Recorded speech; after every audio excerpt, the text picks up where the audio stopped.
The hum of my motorcycle echoed through the quiet suburban neighborhood as I pulled into my driveway. My Harley wasn't just a machine, it was freedom on two wheels. But apparently, my neighbor HOA Karen didn't see it that way.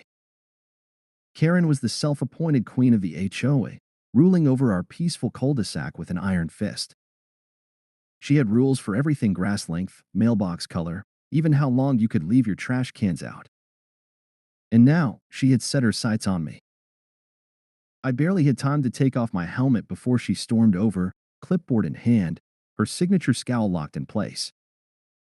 "Jack, we need to talk," she said, arms crossed so tightly it looked like she might snap in half. "Karen, always a pleasure," I said, grinning as I leaned against my bike. She ignored the sarcasm. "There's a new rule being proposed at the next HOA meeting. No motorcycles in the neighborhood. They're loud, they lower property values, and frankly, they attract the wrong kind of people." I raised an eyebrow. "The wrong kind of people?" Karen sniffed. "You know exactly what I mean." I clenched my jaw. Karen had been a nuisance before, but now she was making it personal. "You can't just make up rules to target me." "Oh, but I can," she said smugly. "I already have support from half the board. Once the vote is passed, you'll have 30 days to get rid of that thing."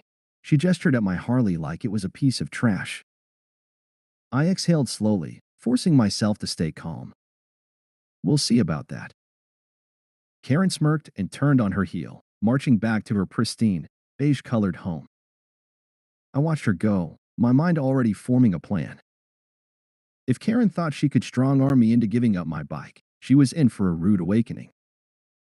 And I knew just the people to help me make my point. If Karen thought I was going to roll over and let her ban my bike, she had another thing coming. I pulled out my phone and dialed a familiar number. After 2 rings, a gravelly voice answered. "Jackie boy, been a while." "Hey, Bear," I said, grinning. "Got a little situation here in my neighborhood. Need some reinforcement." There was a pause. "Someone given you trouble?" "You could say that. HOA's trying to ban motorcycles. Karen's leading the charge." Bear let out a low chuckle. "Ain't that some suburban nonsense?" "Well, you know we don't take kindly to folks disrespecting the bike life. What are you thinking?" I glanced across the street at Karen's house. The porch light flickered on as she peeked through her curtains, probably making sure I wasn't breathing too loudly on HOA property. "I'm thinking a little neighborhood demonstration." Bear chuckled again. "Say no more. We'll be there tomorrow night. Loud and proud." I grinned. "Perfect." The next evening, I sat in my front yard, beer in hand, waiting for the cavalry. At exactly 7 p.m., the distant rumble of engines filled the air. It started as a low growl, but within moments, the sound swelled into a thunderous roar that sent a ripple through the neighborhood. Karen's porch light flicked on instantly. A few houses down, I saw blinds being pulled back as my nosy neighbors peered out their windows. Then, one by one, they rolled in. Bear led the pack, his massive frame dwarfing his Harley. Behind him, at least 20 bikers followed, leather jackets, chrome-plated beasts, and a synchronized rumble that made the very pavement tremble. They didn't stop at my house. Instead, they took a slow, deliberate lap around the neighborhood, engines revving just enough to rattle Karen's nerves. I spotted her on her porch, her jaw hanging open in sheer horror. Good. After circling the block, the gang pulled into my driveway and the street in front of my house, lining up their bikes like a row of shining, metal warriors. Bear hopped off his bike and clapped a heavy hand on my shoulder. "Nice place, Jackie boy. Real cozy." Karen stormed over, red-faced and sputtering. This isn't acceptable," she screeched. Bear turned slowly, his towering presence making Karen shrink back just a little. "And you must be Karen," he said with a grin. "I heard you don't like motorcycles." Karen pointed a trembling finger at me. "This is harassment. This is an act of intimidation. You can't do this." I leaned casually against my bike. Oh, but I can. There's no HOA rule against having guests. Bear chuckled. We're just here for a friendly visit, ma'am. Maybe talk about our love of bikes. You know, educate the community. Karen's face twitched. I'm calling the police. Bear didn't flinch. You do that, sweetheart. But I think you'll find we ain't breaking any laws. She stomped back toward her house, muttering angrily as she fumbled with her phone. Meanwhile, my biker brothers settled in chatting, laughing, revving their engines just enough to keep the noise level interesting. Karen wanted a war? She just got one. Karen disappeared into her house, no doubt on the phone with the police, but I wasn't worried. We weren't breaking any laws, just having a friendly neighborhood gathering. The rumble of engines echoed through the cul-de-sac as the bikers laughed, clapped each other on the back, and shot the breeze. The scent of leather, gasoline, and rebellion hung in the air.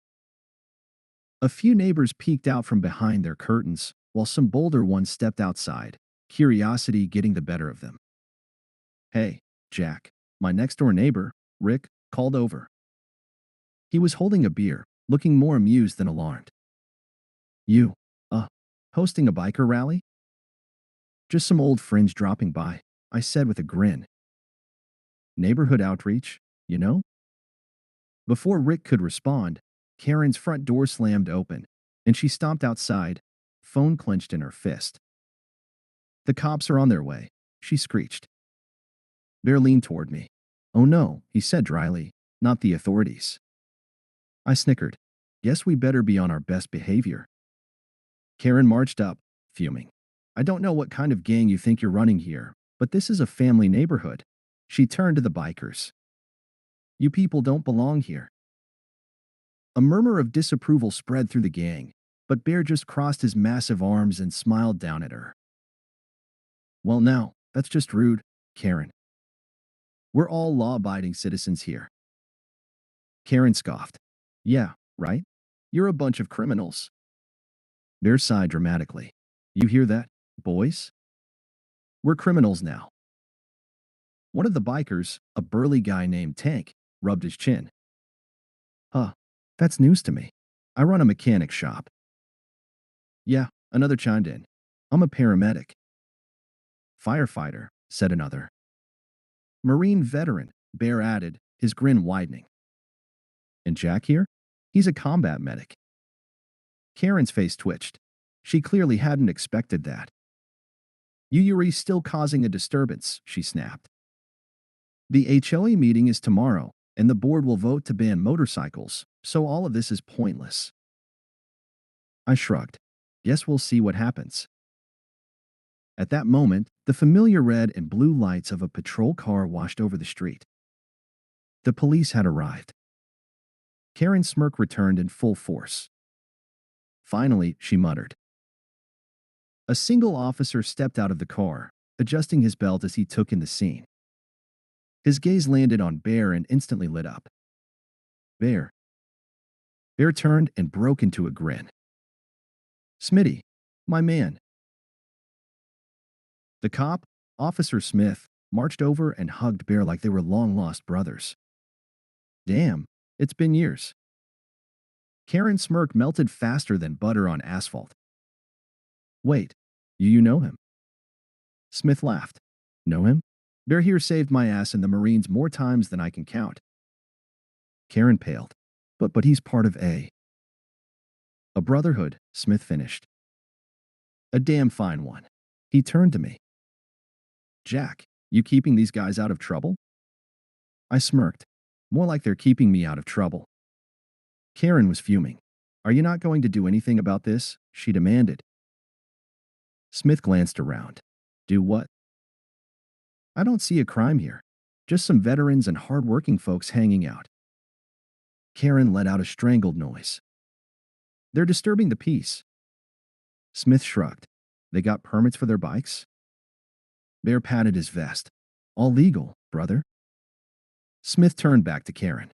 Then there's nothing I can do. Karen clenched her fists. This isn't over. She spat before storming back into her house. Bear chuckled. Oh, it ain't over, all right. We'll be at that HOA meeting tomorrow. Karen's porch light went out. She had no idea what was coming. The next evening, I strolled into the HOA meeting with confidence and backup. Karen had called for an emergency session, determined to push through her anti-motorcycle rule. But what she hadn't expected was the crowd that showed up.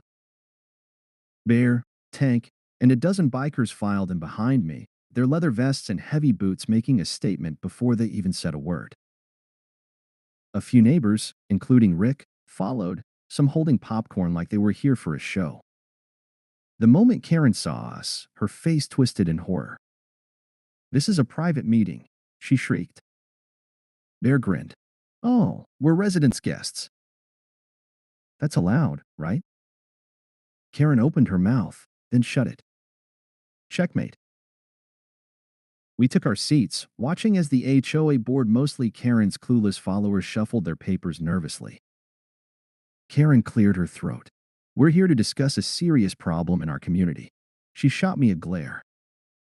"Motorcycles are a nuisance.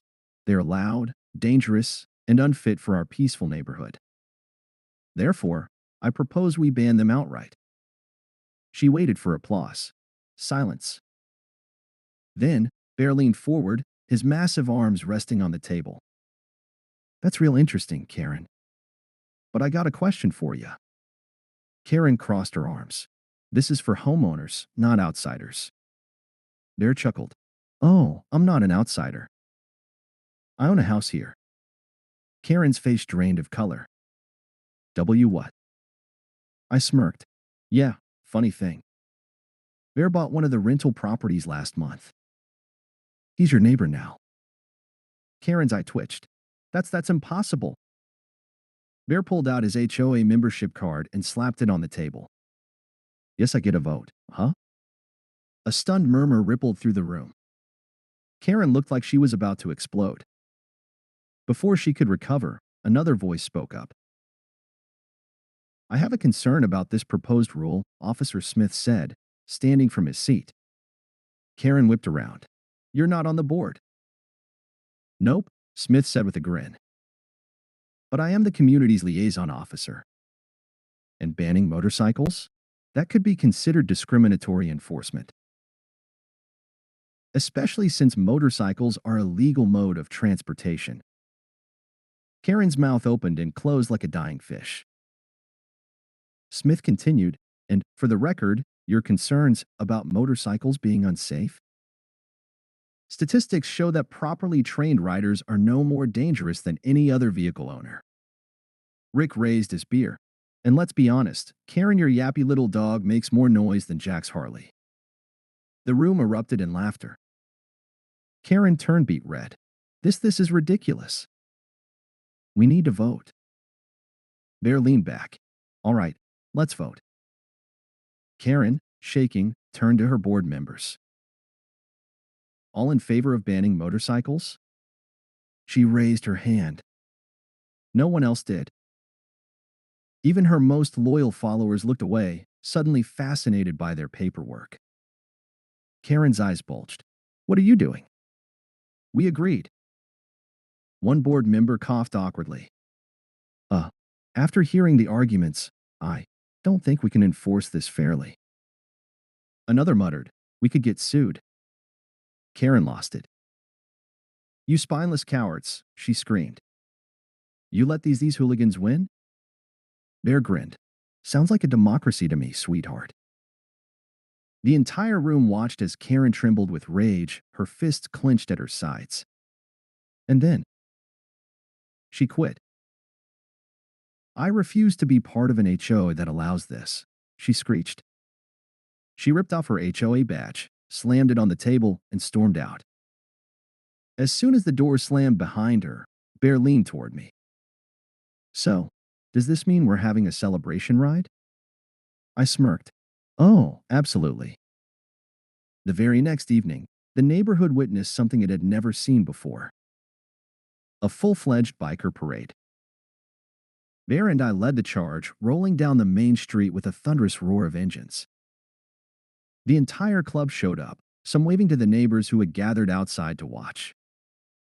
Even Rick, holding his ever-present beer, stood by his mailbox, shaking his head with a grin. It was a celebration, a victory lap. And best of all, Karen was nowhere to be seen. Word spread fast after her meltdown at the HOA meeting. Karen had officially resigned as president. Not only that, but she put her house up for sale the very next morning. Couldn't handle democracy, huh? Tank muttered as we rode past her empty driveway. Good riddance, Bear replied. But the best part? With Karen gone, the new HOA president was a much more reasonable guy, a retired Air Force vet named Mr. Douglas. And his first order of business? A community barbecue. We parked our bikes near the neighborhood park, where the smell of grilled meat filled the air.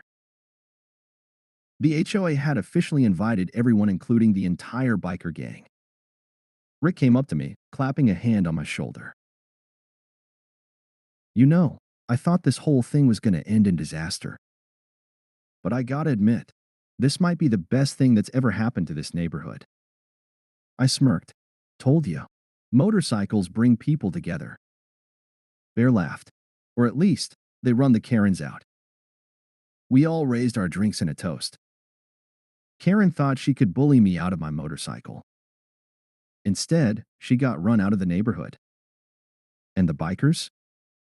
We weren't going anywhere. Like and subscribe for more videos like this.